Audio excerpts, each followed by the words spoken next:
morning. Ma'am, interview ba maya, ma'am? Makisunod yung red konti lang. Attorney Paolo na lang. Kayo, ma'am? Opo. Kahit konti lang. Kahit konti lang, later. Ayan na mga kabisdak, dali na dito ang mga bubonistang tanganista ni Bake. Vice President Inday Sara Duterte nagsampa ng kaso laban po dito kay Ramil Madriaga na bata ni Laila Di Saba. Sinampan po siya ng kasong perjury. Dali ang mga animal.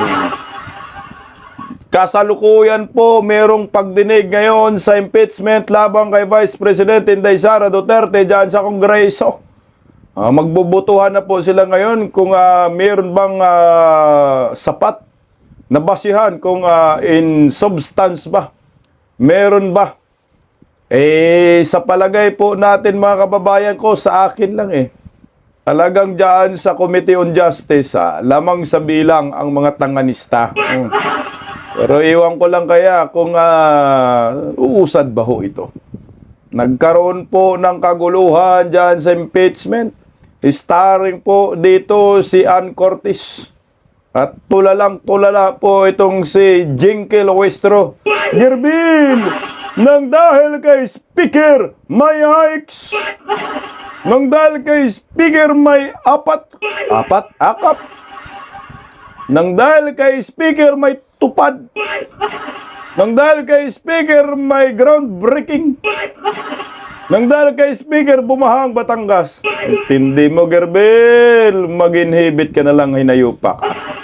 Magandang tanghali po sa ating lahat. Palike po muna, pa-share, pa-subscribe. At pakipindot po ang inyong notification bell. Parang awa nyo na. Para lagi po kayong updated sa ating mga video. Ayan. Suportahan po natin ang Bisdak Historiador. Pangalawang YouTube channel ko po. Diyan po ako magla-live paminsan-minsan. Patoplok nga ho guys. Unahin po muna natin itong banatan diyan sa Kongreso. Medyo meron tayong mga kakampi diyan na dumadami. At saka nagulat ako dito kay Rufus Rodriguez ba? Cagayan alam naman natin tambaluslos din yan Pero matindi ang kanyang banat at sinabi niya na walang basihan ang lahat po ng articles of impeachment laban kay Vice President Inday Sara Duterte. At ito naman po si Bung Suntay. Dumipinsan naman po kay Vice President Inday Sara Duterte patungkol po riyan. At dinipinsan niya yung paggurgor umano ni Vice President Inday Sara kay Bake, kay Tambaloslos, kay Bangag, kung siya ay magugorgor. At syempre, nasubrahan po ang kanyang panggigigil, kaya nabanggit po niya si Ann Cortez. Ito naman po ay may kaugnayan sa designated survivor na sinasabi ni Vice President Inday Sara Duterte, anak ng kagwang, pati ba naman yan pala? Impeachable offense? I-award na talaga. Unahin po muna natin itong si Rufus Rodriguez. Talagang hindi po umubra dito si Laila Di Saba. Binanat-banatan po ni Rufus Rodriguez. Ito, pakinggan po natin ang banat ni Congressman Rufus Rodriguez sa kay Laila Di Saba. Kasi si Laila Di Saba kasi siya po yung petitioner, no? Siya po yung nag-endorso ng impeachment na yan. Pakinggan natin. Respected endorsers, let me just comment first on the prefatory statement. Yesterday, I really acknowledge the statement and the lyrics given by the Honorable De Lima on whatever you go to come here, get here, by train, by car, by plane, by boat. And that is the song Get Here by Oleta Adams. Possible Dream. But in the prefatory statement, it seems that the prefatory statement is from the man from La Mancha, the impossible dream. I like to ask, is the quest to impeach the Vice President an impossible dream? Not at all. Okay. So, the prefatory statement should have been changed. There should be something more positive the negative. Otherwise, impossible dream is an impossible dream. But anyway, I go now, Madam Chair. Impossible dream talaga na ma-impeach si Vice President Inday Sara. Na po, hindi po magustuhan ito ng mga bubonistang tanganista, dilawan, pinklawan itong banat ni Rofos. Talagang pinagdiinan niya na walang basihan yung mga reklamo. O ito. To the grounds. We will methodically go into the grounds to try to go to trial against the Vice President. So, number one, the first ground is Vice President Duterte committed culpable violation of the Constitution. There is none. There's no direct. We cannot have a violation of general principles of state policies. There has to be a point, according to the Supreme Court, there has to be clear, specific provision that is directly violated by the impeachable official. There is none. Nako. There is no allegation of that. Next, Wala na. Dinurog agad. Wala naman kasing nagturo talaga na mayroong culpable violation of law. Ano yun? So wala na agad. Tapos na. O ito. Next. and this is where there is what we have to discuss because there are many underlying grounds for betrayal of public trust. Betrayal of First public one trust. stated in the complaint is committing plunder. Madam Chair, plunder is on the Republic Act 7080. We have to put in here all the elements of plunder, which are four: misappropriation, conversion, misuse or malversation of public funds, receiving the commissions, he receives the money, the kickbacks, you see, Meron ba? illegal fraudulent conveyance of assets or taking advantage. All of these were not alleged in the complaint. So we Alay! Wala yan, mga kickback sa malversation of public funds. Nga. Si Bungit pwede pa, si Tambalostos. Ayan. Maliwanag. At yung mga kongresistang buaya. O, ito tuloy po, Kong Rufus, galing take out plunder. Now, malversation. Malversation is governed, Madam Chair, by our the law on Article 217 of the Revised Penal Code. So there are also requirements for malversation to support betrayal of public trust.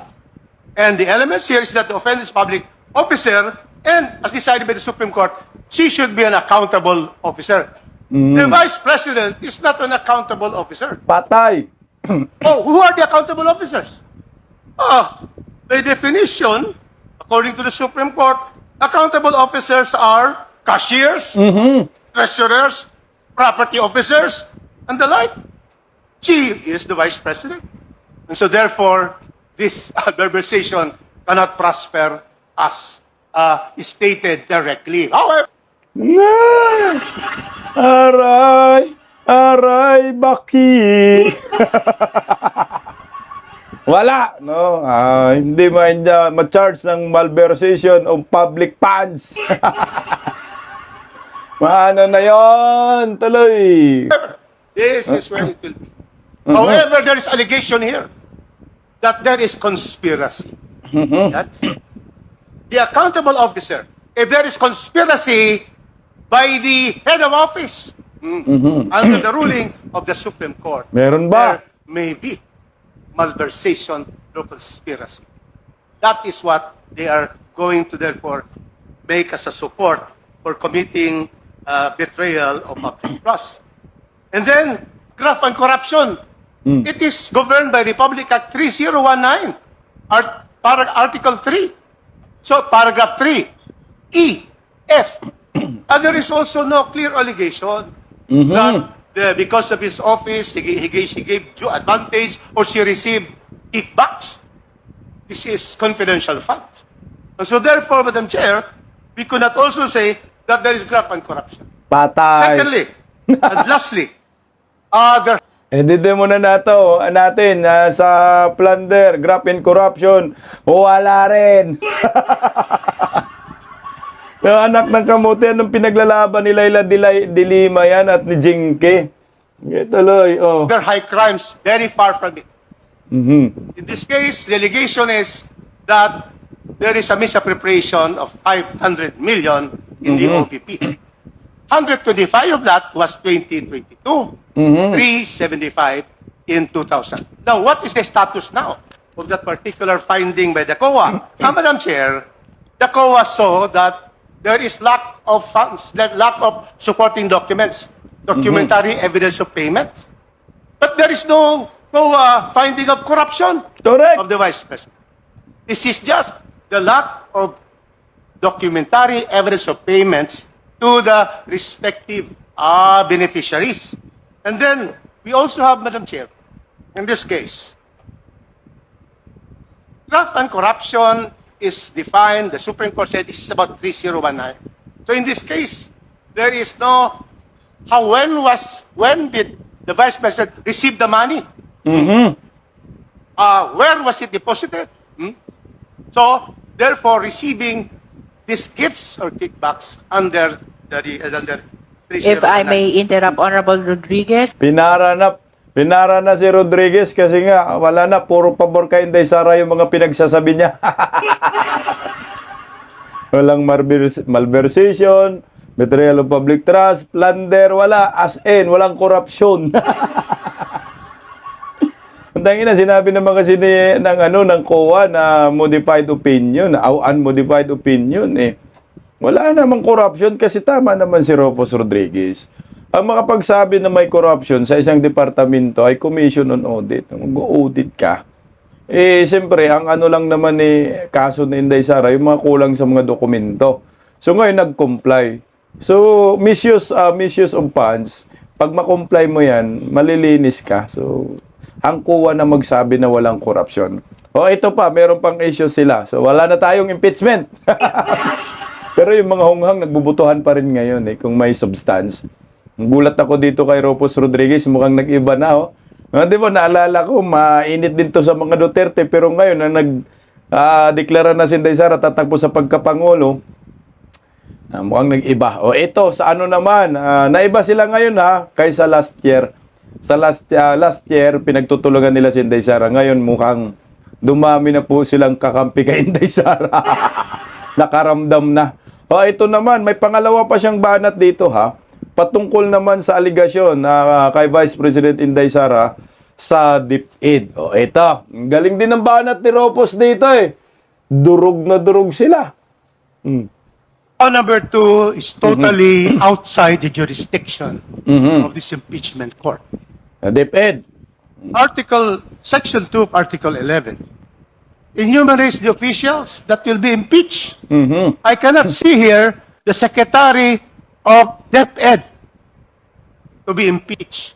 In other words, Madam Chair, these allegations about actuations of Vice President Sara as a duly appointed Secretary. Secretary of Education is not within the jurisdiction of an impeachment court. We're not impeaching here a Secretary of Education. Patay. In fact, Madam Chair, it is very clear that once you are able to see there are some grounds of the Vice President to be able to be tried in the Senate, it is only a removal from office of the Vice President and perpetual disqualification. Correct. In the case of the second ground, specifically, it talks about actions of the confidential funds in the Department of Education. Madam Chair, the Executive Order 292 of the late President Cory Aquino under his legislative powers in 1987 provides that the office of the Vice President is totally different from the office of the Secretary of a department. Correct. We have here, very clear. I have here, you can see here, Book 2, Distribution of Powers of Government. What does it say? Here, executive, exercise of executive power, the President. It is vested in the President. And Section 12, the Vice President also shall have the same qualification and so forth of the President, and he will be, it is he here, but should be generally genders equal, may be removed from office in the same manner as the president.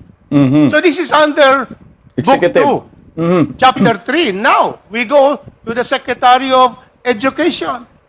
Where is he found? It is on Book 4.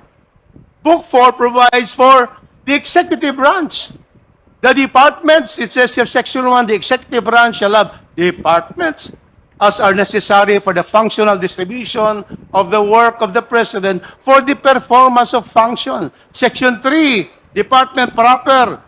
The department is run by the Secretary. Madam Chair, all of this will show that there is a dichotomy, a separation of the Vice President when he was appointed without need of confirmation. Then that is another duty of hers. And we are not here going to try the Vice President as Secretary of Education. Correct. We are only here to try his actuations As in a- the office of the Vice President, wherein removal in case of impeachment could be ruled by the Senate. And therefore, Madam Chair, clearly, according to our rules which says, determination of substance is met when there's a recital of facts constituting the offense charged, and there is an and here, and determinative of the jurisdiction of the committee. Determinative of the jurisdiction. What is jurisdiction of our committee? Impeachment is an impeachment now committee to impeach. The charges are to impeach the Vice President as provided by our Constitution. So therefore, not only is there a lack of recital of the facts, what is important here is that this round 2 is not determinative of the jurisdiction. So everything here, from 2 up to 6, which pertains to the Secretary of Education, should be ousted and dismissed immediately for being not within the jurisdiction of this committee. Wala na, durog. Dismiss na daw lahat ng reklamo patungkol sa DepEd. Aray, iyan. Munsang inatama rin naman kasi ang DepEd Secretary hindi naman impeachable officers.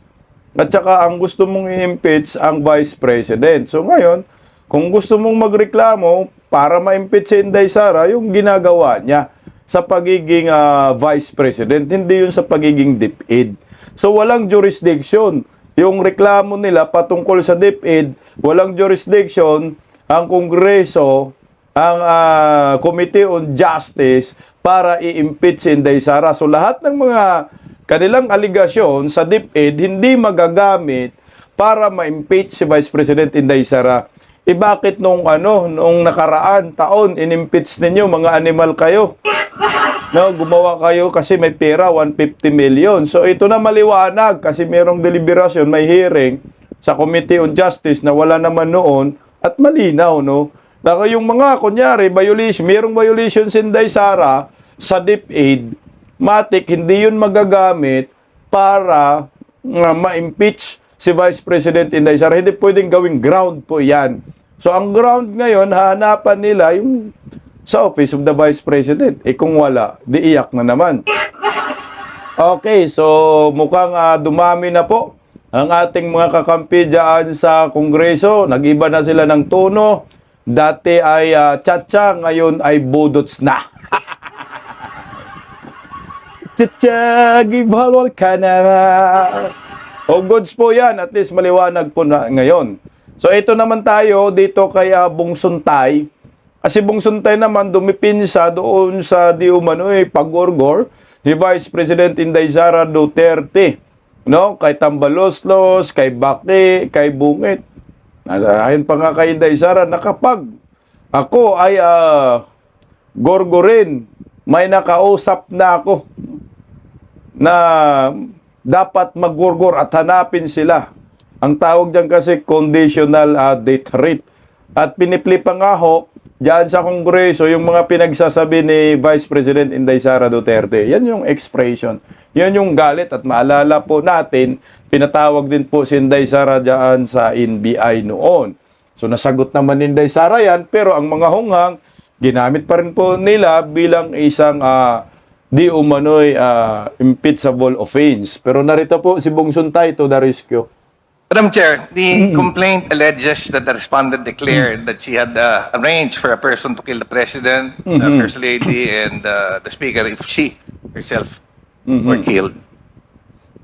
The complaint alleges a public statement, but it does not allege the existence of an actual agreement to kill. There is not even an overt act in furtherance of such agreement. Any act constituting conspiracy or any act constituting conspiracy or attempted murder. Kasi yung alleged gunman, hindi man lang natin na-present. Now, Si John Wick. let's go. Present nyo si John Wick. Wala naman talagang gunman. Ito ay parang bunga ng galit, bluff lang din. Oh. Sige, parang reverse lang ba, no? Reverse psychology. Sige, pagurgur mo ako, may gugurgur din sa'yo. Oh, kasi ang una man na dinitreat ay si Vice President Inday Sara. Alam ni Inday Sara yan, may intel si Inday. Dapat nga yung imbestigahan, yung issue kung meron bang talagang threat na igurgur si Inday Sara. Sino yung mga yun? Wala silang concern ngayon eh. Ang concern nila ngayon, ginamit nila yung galit na ni Inday Sara na pag binurgur nyo ako, sige, meron akong kinausap na nagurgurin din kayo. To the doctrine of free speech, which guarantees free speech and free press do not permit a state to forbid or prescribe the advocacy of the use of force or of law violation, except where such advocacy is directed to inciting or producing imminent lawless action and is likely to incite or produce such action. Advocacy of violence or law-breaking is protected unless it is directed at inciting or producing imminent lawless action and is likely to produce such action. That was stated in Salonga versus Cruz Paño, 134 SCRA 438. Now, kung makikita rin natin doon sa statement ni doon sa video, and I'm glad that it was flashed on screen, which kasi in fact dapat nga hindi because it would be premature. As I mentioned, Correct. the video is not part of the complaint. But okay lang na ipakita natin dyan because it brings back yung ano natin, yung pag-aalala sa mga yan. The VP said that she hired someone to kill. If she herself was killed, lo and behold, they are both alive. So ibig sabihin, walang overt action which was done. You know, sometimes when I go home late, my wife always threatens to kill me. Sabi sa akin ng asawa ko, papatayin kita na eh. Umaga ka na naman umuwi. And you know, my wife is the queen of our home, ha? And she is highly respected by everyone in our household. But you know, I am still alive. And my wife only kills me with love. Common sense dictates that if you are really serious in killing someone, you do not announce it to the whole world. Why would you announce that you will kill someone if you really intend to kill someone? Common sense dictates otherwise. Correct ka dyan, Bong Suntay. Common sense eh. Kasi nga oo nga naman, pag ikaw po merong gustong gurgurin, bakit kailangan mong i-announce in public, no? Tapos marami pang mga vlogger, media nakatutok, press con. Walang ganun talaga para sa akin. Bungay lang yun ang galit ni Vice President Inday Sara Duterte. Ikaw ba naman patayan ng tubig at ilaw, anak ka ng kagwang tambaluslos ka? O siyempre, alam din ni Inday Sara, talagang panganib ang buhay niya, merong ditreat sa kanya. Kaya, alam niya, pag ginurgur niyo ako, parang reverse psychology yan, saywar ba, gurgurin ko rin kayo. Ay pagpatuloy natin yung banat ni Bong Suntay na starring po dito si Ann Cortez, ang Diyosa ng mga artista. Ito, pakinggan po natin kasi na-misinterpret po ito ng mga bubonistang, tanganistang, mga dilawan, pinklawan at ng mga media Ang sabi kasi dito ni Bong Suntay, talagang parang umiinit siya pag nakita niya itong si Ann Cortez. So, pakinggan natin bakit nasabi niya yun. Gusto niyang maging designated survivor ng bansa. Pero ang lahat ng ito, sabi ng kongresista, ay nasa isip lang ni VP Sara. Dito na kinumpara ni Suntay ang sarili sa bise dahil maging siya mismo raw ay may mga nai-imagine sa aktres na si Ann Curtis. Alam mo, minsan, nasa Shangri-La ako, nakita ko si Ann Curtis. Ang ganda-ganda pala niya. You know, may desire sa loob ko na nag-init talaga. Na-imagine ko na lang kung anong pwedeng mangyari. Pero siyempre, hanggang imagination na lang yon. Pero, di naman siguro ako pwedeng kasuhan dahil kung ano-ano yung na-imagine ko eh. Ang pahayag na yan ni Suntay, gusto agad ipatanggal Si ng Pastor ilang Jack. kongresista sa transcript of records. Madam Chair, I would like to have those statements stricken from the record. Madam Chair, There is Happy nothing Women's Month. sexual dun sa sinabi Correct. ko. Nothing immoral. It's just, I said, may na-imagine ako. I think that is nothing wrong. Nevertheless, Madam Madam Chair. Chair, I want that deleted in the record. Sus, Di rin napigilan Pastor ng ilang Jack. babaeng kongresista na bumwelta sa sinabi ni Suntay. With all due respect to my friend Congressman Bong Suntay, it is just the start of the Women's Month. And I don't think that we should be hearing such comments from our dear colleagues. We are not censuring anything, but we are reminding them that, in fact, we should support women by not saying these statements. And things like this do not empower women. If the manifestation of the justice member offends the sensitivity of the justice members, then it means that we are crossing the boundaries already. Madam Chair. After all, we rule here by the judgment of the justice members. Sa panayam ng programang Zamora. Storycon ng One News, iginiit ni Suntay na analogy lang ang kanyang mga pahayag sa deliberasyon. Wala raw anumang sexual sa mga sinabi niya. Ang sinabi ko was nagkaroon ng desire at imagination, but that's it. Kung meron man, nag-init yung katawan ko, well, ano yun? You know, it depends on what context you take it on. If you have a dirty mind, maaari. But it's in your mind, di ba? What we're taking into context is the question. Is something that you are imagining punishable? Sabi pa ng kongresista, dapat mas pagtuunan na lang ng pansin ang impeachment proceeding ng bise. Mas malaki yung implication ng impeachment proceeding kaysa sa analogy between Ann Curtis and whoever. Yan ang mas importante sa mga tao. Nang matanong naman kung dapat ba siyang mag-sorry kay Ann Curtis, may pahabol na banat pa si Suntay. Sabi ko, ang ganda-ganda niya. And I think she should take it as a compliment that I feel and I believe that she's very beautiful. Ay, dun sa aspect na yun, pero dun sa nag-iinit yung katawan. Well, mainit dito sa Pilipinas. Diba? Sir naman, you do know that's not what you meant, and anybody can tell you that. No, but you're attributing something that I may not have meant. Diba? So what did you mean when you said nag-iinit ang You're coming iyong... into a conclusion. Ito, Id lang papaliwanag ko po. Kasi nga, ang comparison dito ni Bong Suntay ay yung sinabi ni Vice President Inday Sara na designated survivor, no? At saka yung galit niya. Siyempre, parang ang tayong mga tao, sa sobrang galit natin, no? Yung nilalabas sa ating mga bibig, no? Yung reaction mo ay minsan hindi mo yan kontrolado. No, kaya kagaya na, pag ako ginorgor ninyo, naghanap din ako ng tao na papagurgor ko kayo.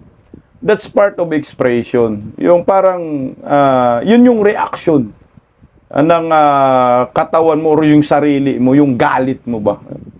Dito naman kay Bong Suntay, yung comparison niya, for example, nakikita daw niya si Ann Cortez. So si Ann Cortez talagang maganda. Kumbaga umiinit ka talaga pag nakita mo yung isang taong maganda.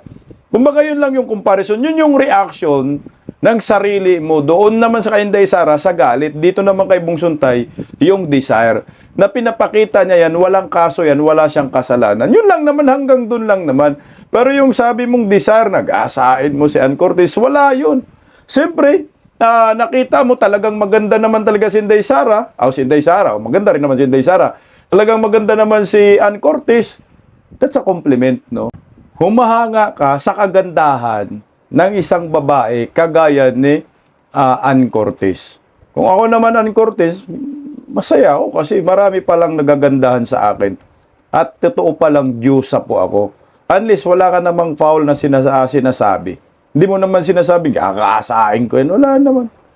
Yan ay paghanga. Masyado lang sensitive itong si Samora. Wala yata kasing nagagandahan kay Samora at kay Gerbel Loistro, no? Asawa ni Jinky nagtatago hanggang ngayon eh. May kasong panggagahasa eh. Wala namang gano'n. No? Anyway, maganda po yung banat ni Suntay at ni Rofo. So at least kahit papano, meron tayong kakampi dyan sa Kongreso na itong si Laila de Lima ay ginamit itong si Madriaga. So ngayon po, ito na mga kabisdak, yung magandang development, no? Si Vice President Inday Sara Duterte ay nagsampa po ng kasong perjury laban po dito kay Madriaga na ginamit po ito ng siyempre ni Laila de Lima. O ito po, ayon po sa SME9 News po ito, breaking news po ito mga kabisdak. Breaking news, dumating sa Office of the City Prosecutor sa Taguig si Vice President Inday Sara Duterte upang magsampa ng kasong perjury laban kay Ramil Madriaga ngayong Miyerkules, Marso 4. Sinamahan siya ng kanyang mga testigo at ang kanyang abogado na si Attorney Paulo Panilo Jr. Actually, itong si Ramil Madriaga, hindi lang naman si Vice President Inday Sara ang nagsampa ng kaso, kundi yung iba pang mga general na nababanggit doon sa affidavit ni Laila na pinakita ni Laila de Lima ay nagsampa na rin po ng kaso. Dapat nga po kasama dito si Laila de Lima, sampahan din po ng kaso. Narito po yung pagdating ni Vice President Inday Sara sa Taguig Regional Trial Court. Ayan. Good morning. Ma'am, interview mo ma'am. Makisulog sa red phone kit lang. Attorney Paolo na lang. Salita. Kayo ma'am. Opo. Kahit konti Kahit lang. konti lang later. Para saan lang itong pagkain niyo.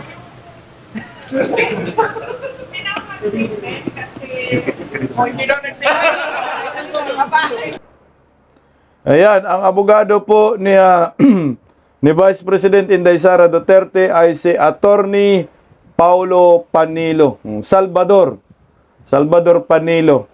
Yun po yung anak ni Attorney Sal Panilo. Baka malito po kayo. Si Attorney Paulo. Pareho rin naman eh. Salvador eh. Attorney Salvador Paulo Panilo ng abogado ni Vice President Inday Sara Duterte. Nagsampa po ngayon ng kaso laban po kay Ramil Madriaga. Na di umano'y ito po'y nagtuturo kay Inday Sara na tawag yan.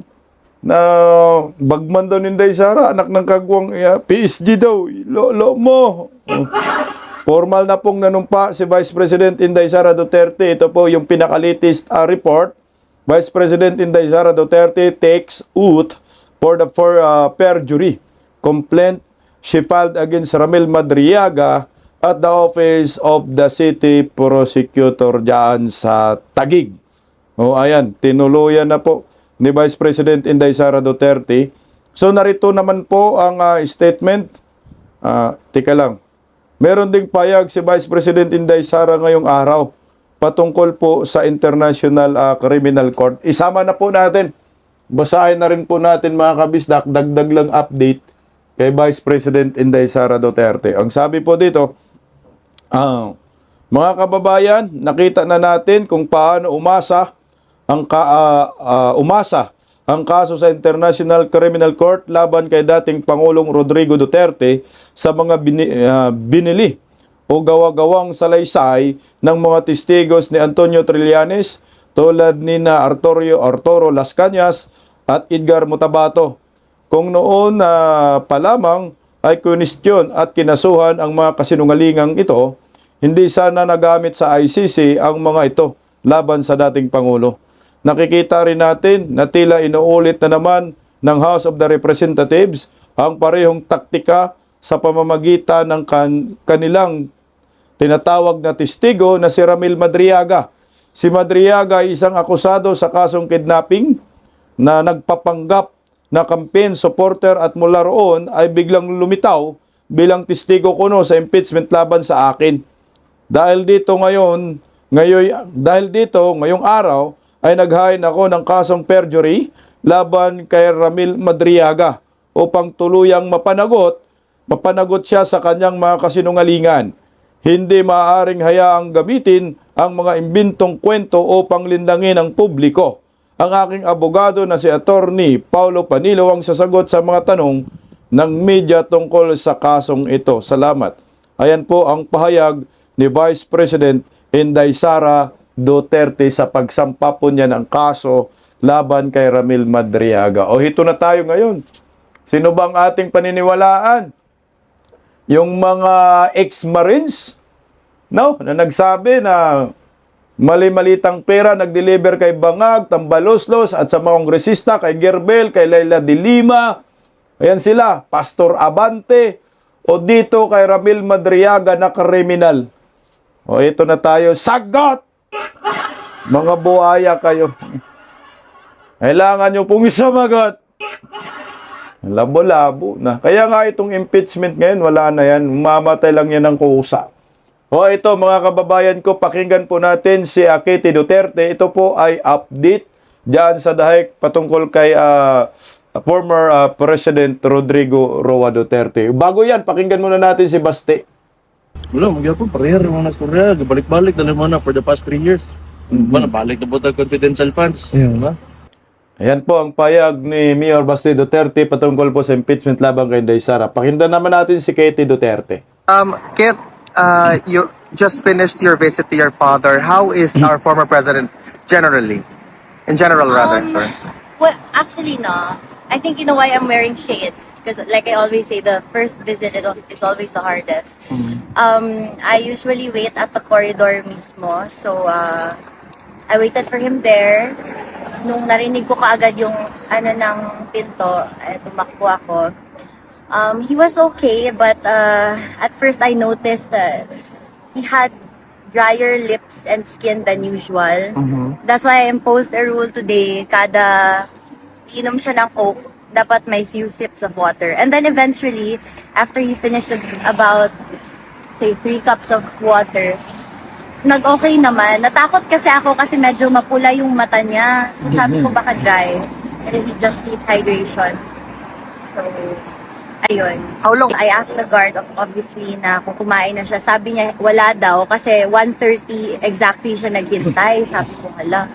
So, kaya medyo madami siyang nakain during the visit. Yung pancake na gusto niya. Sabi niya, he's very proud to be a Davaoenyo. And he would not want any other lineage except being a Filipino daw. Kit, just a little bit political. Were you able to follow the confirmation of charges hearing? Actually, no. I'll be honest, hindi namin kaya manood. I think it's the same for the 4 of us and for my mother. We don't really watch the mismo because hindi namin kaya, honestly. It's hard for us. But we do keep in touch with the legal team and just to see the progress. With respect to the waiver, Kit, signed by your father for not attending the hearing, sinabi niya doon na kaninyo ako magpabiling sulugoon. What do you have to say to that point of view of your father, even though he's already been incarcerated for almost a year now, but he remains faithful? Always the same. Always the same. Ana, gyud siya. He rarely ever calls himself politician. Di magaling na magpatawag ng presidente sa una during his time. Ang favorite niya na ginatawag sa iya is Mayor Gyud. So, he's the same. Always the same. He calls himself public servant instead of politician or whatever he is.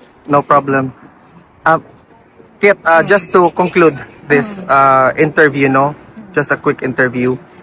Do you have a message to those individuals who still continue attacking your family up until now? May it be through different means or platform? I do not because first of all, I don't give attention, time, and effort to the ones who aren't worth it. I've always been like this ever since I grew up in the public eye. I've been exposed ever since, even as a teenager. If you notice, I only speak up when it comes to defending my mother, my father, my family. But at this point, it's there. VP Sara just announced that she's running for president this 2028. And in fact, ayun, napag-usapan namin ni PRRD, may sinabi siya, sabi niya, although he is beaming with pride hearing that, he also feels for her talaga. Because he said na parang no amount of adulation and honor could ever compensate for the misery and agony daw of being president. Sabi niya, look at me now. Sabi niya, ito yung trono ko, like pertaining to the chair beside him na yung But just a quick follow-up on that. What's your reaction to your sister, Vice President Sara Duterte, when she announced to run for presidency? All of us are very proud. We talked about that. But also, there's this fear inkling for her, of course. She has children who are bata pa. And, that makes all of us a target. But, alam namin kaya niya. Siya pa ba? Diba? Alam niyo yung ugali ni VP Sara. Mas matapang pa yun sa tatay namin. Tsaka, fighter talaga. Our Papa raised us to be that way, all of us. Any message to the Filipino people who still, up until now, we're almost reaching 1 year, message to them with respect to their unwavering love and support to your father? So, para sa tanan, to every Filipino, maraming salamat sa inyo. I don't think I can show how much I appreciate the support because obviously I cannot be everywhere simultaneously. But when I run into Filipinos, when I see them, magpasalamat yun ko. Kaya in fact, during our first time here sa Hague, last year around March, ang nagpakaon sa amo, ang nagtabang sa among transportation, puro gyud OFW. I don't think the first... Ayan po mga kabisdak, ang update patungkol kay former President Duterte. Nakakatuwa dahil buong pamilya ay suportado na po ngayon si Vice President Inday Sara sa pagtakbo sa pagka-presidente sa 2028. Malay natin, mapaagang pagkapangulo dahil si Bangag delikado ng katawan. Ito na. Sinampahan ng perjuring kaso itong si Madriaga. Wala na. Dong, mabulok ka na talaga sa bilangguan, anak ka ng kagwang ka. Paggising sa umaga, tanghali at gabi, nakikita ko ang post niya, ang hapdi. Paano nga ba to? Di ako makatanggi. Watch ko na lang at isipin ng mabuti. Bisdak Pilipinas. Bisdak, tinig ng katotohanan. Sa bawat vlog may laban sa kasinungalingan. Mulat ang mata, gising ang masa. Bisdak Pilipinas, para sa bayan, gumigising sa diwa. Sa likod ng kamera, tapang ang dala, walang sinasanto kung mali ang gawa. Hinay-hinay, pero palaban. Boses ng tao sa digital na labanan. Bisdak, tinig ng katotohanan. Sa bawat vlog may laban sa kasinungalingan. Mulat ang mata, gising ang masa. Bisdak Pilipinas, para sa bayan, gumigising sa diwa.